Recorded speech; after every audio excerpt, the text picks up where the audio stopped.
Exercise 4.1 8 sum. If triangle ABC is similar to triangle DEF such that the area of ABC is 9 cm square, area of DEF equal to 16 cm square, BC equal to 2.1, EF equal to என்னன்னு கேட்குறாங்க. ஓகேவா? இதுக்கு முன்னாடி நம்ம ஒரு some இதே மாதிரி பார்த்துருப்போம். ரெண்டு ட்ரையாங்கிளோட ரேஷியோ ஏபிசி ட்ரையாங்கிள் டிஇஎஃப் இதோட ரேஷியோ எதுக்கு ஈக்குவலாக இருக்குன்னா கரஸ்பாண்டிங் சைஸோட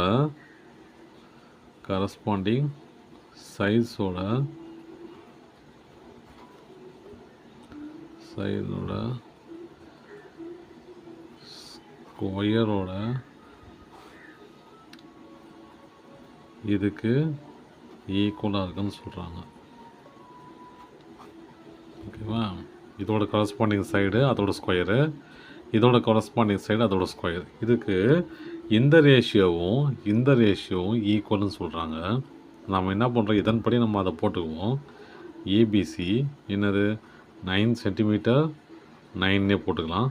9 டிஎஃப் என்னது 16 ஈக்குவல் டு பிசி என்னது இதோட கரஸ்பாண்டிங் சைடு தானே 2.1, இது இஎஃப். சரியா? இது எப்படி இருக்குது, ஸ்கொயரில் இருக்குது இல்லையா? இது ஸ்கொயரில் இருக்குது. இப்போது நான் ஸ்கொயர் ரூட் எடுக்கிறேன். எடுத்தானே வரும் பாருங்க.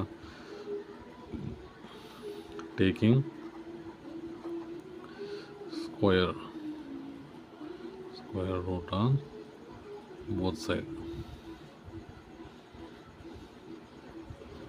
போத் சைடு எத்தனை வரும்? இது 3 ஆகிடுமா? இது 3, இது 4, 3 × 3 9, 4 × 4 16. அதனால் ரூட் எடுத்துட்டேன், ஸ்கொயர் எடுத்துட்டேன் வெளியே. 2.1 இந்த ஸ்கொயர் போயிடும், வெறும் இஎஃப் தான் வரும். ஓகேவா? அப்போது இது எனக்கு இஎஃப் தான் வேணும் இல்லையா? நான் இஎஃப் இந்த பக்கம் கொண்டு போயிட்டு மற்றெல்லாம் இந்த பக்கம் கொண்டு போயிடுறேன். இது அங்கே போச்சுன்னா இஎஃப் ஈக்குவல் டு 2.1 × 4, இந்த 4 அங்கே போயிடும், இந்த 3 கீழே வந்துடும் இல்லையா? அப்போ 3. இப்போ பாருங்கள், இஎஃப் 21 எத்தனை டைம்ஸ் போகும்? 3 7 டைம்ஸ் இல்லையா? ஆனால் இங்கே பாயிண்ட் இருக்கிறதுனால 0.7 × 4. ஓகேவா? 0.7 × 4. இப்போ பாருங்கள், 21 3 இங்கே 2.1 வச்சுக்கோ. 3 டிவைட் பண்ணால் 2 டிவைட் பண்ண முடியுமா? முடியாது இல்லையா? 21 இங்கே புள்ளி இருக்கிறதுனால இங்கே 0.7 / 21 = 0. இப்போ இங்கே பாருங்கள், 4 × 28 4 × 7 எவ்வளோ வரும்? இஎஃப் இங்கே பாருங்கள் 0.7 × 4 4 × 7 எவ்வளோ? 28. இங்கே ஒரு நம்பர் புள்ளி தள்ளி வரதுனால, ஒரு நம்பர் தள்ளி ஒரு புள்ளி வரதுனால நான் ஒரு நம்பர் தள்ளி புள்ளி வச்சுக்கிறேன்.